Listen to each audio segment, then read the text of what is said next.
ઓમ શ્રી ગણેશાય નમઃ. અધ્યાય 7 બ્રહ્માનું અસત્ય ભાષણ અને વિષ્ણુ પર શિવની કૃપા. ઈશ્વર ઉવાચ વત્સકાઃ સ્વસ્તિ વઃ કચ્છિદ વર્તતે મમ શાસનાત જગશ્ચ દેવતા વંશઃ સ્વ સ્વ કર્મણિ કિમ ન વા. મહાદેવ બોલ્યા, હે પુત્રો, તમે કુશળ છો ને?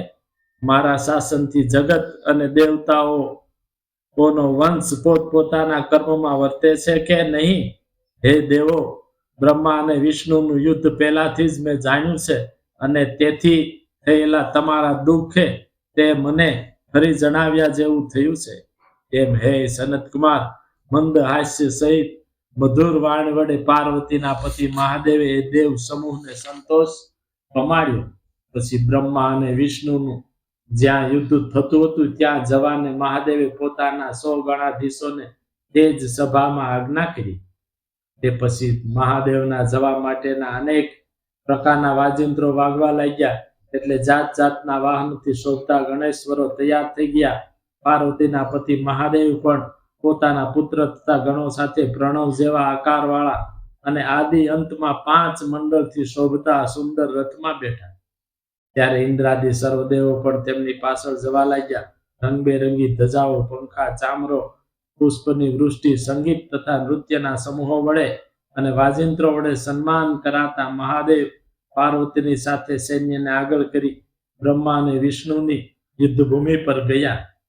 ત્યાં તેમનું યુદ્ધ જોઈ શંકર આકાશમાં છુપાઈને રહ્યા. તેમણે વાજિંત્રો વાગતા બંધ કરાવ્યા અને તેમના ગણોના મોટા અવાજો પણ શાંત થયા.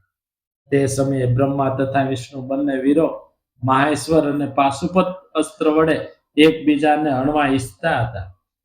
બ્રહ્મા તથા વિષ્ણુના તે અસ્ત્રોની જ્વાળાઓથી ત્રણેય લોક બળી રહ્યા હતા. ત્યારે એ અકાળે થતો પ્રલય જોઈ પરમેશ્વર શંકર પણ અગ્નિના મોટા થાંભલાનો ભયંકર આકાર ધારણ કરી તે બંને અસ્ત્રોની વચ્ચે પોતે નિષ્કલ સ્વરૂપે ઉભા રહ્યા.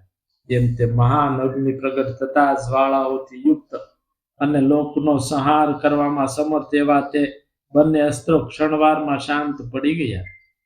એમ અસ્ત્રોની શાંતિ કરનારું તે અદ્ભુત આશ્ચર્ય જોઈ તેઓ બંને બ્રહ્મા અને વિષ્ણુ પરસ્પર કહેવા લાગ્યા કે આ અદ્ભુત આકારવાળું શું છે?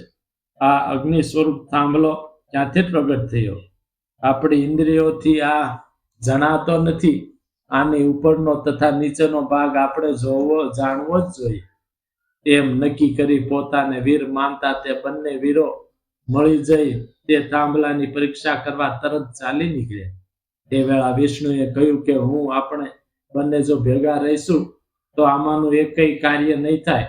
એમ કહી તેમણે ભૂંડનું શરીર ધારણ કરી તે થાંભલાનો મૂળ ભાગ શોધવા જવા માંડ્યું, અને બ્રહ્મા હંસનું શરીર ધારણ કરી તેનો ઉપરનો છેડો જોવા નીકળી ગયા. વિષ્ણુ પાતાળનું સ્થાન ભેદી ખૂબ દૂર સુધી ગયા, પરંતુ તે અગ્નિ જેવા તેજસ્વી થાંભલાનો મૂળ ભાગ જોઈ શક્યા નહીં. એટલે થાકીને ભૂંડનું સ્વરૂપ ધારણ કરનાર વિષ્ણુ પ્રથમના યુદ્ધ સ્થાને બ્રહ્માની પહેલા પાછા આવી ગયા. બીજી બાજુ આકાશ માર્ગે જતા તમારા પિતા બ્રહ્માએ અદ્ભુત કેવડાનું એક પુષ્પ ક્યાંકથી ખરતું જોયું. તે પુષ્પ ખૂબ સુગંધીવાળું અને ઘણા વર્ષોથી ખરેલું છતાં ચીમળાયું ન હતું. ભગવાન મહાદેવે બ્રહ્મા અને વિષ્ણુનું તે થાંભલાનો આદિ અંત ખોળવાનું સાહસ કૃત્ય જોઈ મોટું રહસ્ય કર્યું હતું. તેથી મસ્તક ડોલવાથી એ કેવડાનું ઉત્તમ પુષ્પ બ્રહ્મા અને વિષ્ણુ ઉપર કૃપા કરવા માટે ખર્યું હતું. બ્રહ્માએ તેને પૂછ્યું કે હે પુષ્પોમાં શ્રેષ્ઠ પુષ્પોના રાજા, તું ક્યાંથી પડે છે? તને કોણે ધારણ કર્યું હતું?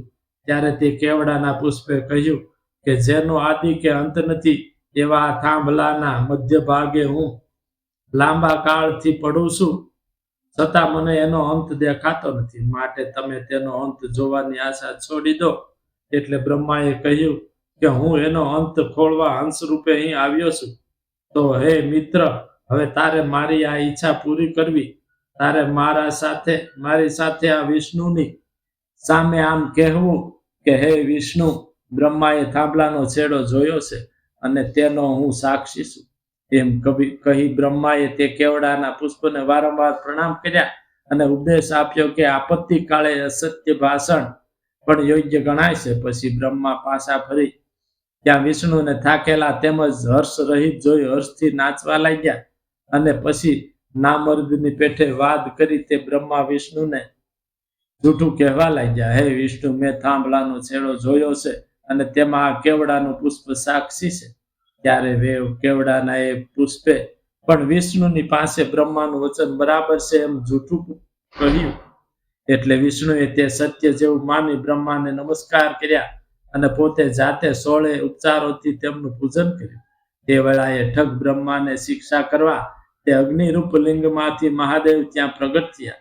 ત્યારે તે સ્વામીના દર્શનથી ધ્રુજતા હાથે બ્રહ્મા તેમના ચરણને વારંવાર સ્પર્શ કરી બોલ્યા, હે દયાળુ, આદિ અંત રહિત સ્વરૂપવાળા, આપ વિશે મોહ બુદ્ધિથી ઘણો જ વિચાર કરાય છે, છતાં કામનાથી ઉપજેલો તે વિચાર પાર પડતો નથી. તો આપ પ્રસન્ન થાઓ, અમારા પાપનો નાશ કરો અને અમને ક્ષમા આપો. આપે જ લીલાથી આ બધું કર્યું છે. મહાદેવ બોલ્યા, હે વત્સ વિષ્ણુ, તમે મોટાઈની ઈચ્છો છો, છતાં તમે સત્ય વચન કહ્યું છે, માટે હું તમારા પર પ્રસન્ન થયો છું અને તેથી તમારી મારી સાથે સમાનતા થશે અને લોકોમાં તમે સત્કાર પામશો. તમે તેમજ હવે તમારી પોતાની દરેક ક્ષેત્રમાં અલગ પ્રતિષ્ઠા થશે અને તમારું ઉત્સવપૂર્વક પૂજન થશે. એમ પૂર્વે દેવતાઓના સમુદાય સમક્ષ મહાદેવે સત્યને લીધે વિષ્ણુ પર અત્યંત પ્રસન્ન થઈ તેમને પોતાની સમાનતા આપી હતી. ઇતિ દેવઃ પુરા પ્રીત સત્યેન હરિયે પરમ દદૌ સામ્યર્થમ દેવ સંઘે ચ પશ્યતિ. ઇતિ શિવ મહાપુરાણમાં પહેલી વિદ્વેષ સંહિતામાં બ્રહ્મ વિષ્ણુ વિવાદ વર્ણન નામનો 7મો અધ્યાય સમાપ્ત. બોલ મહાદેવની જય.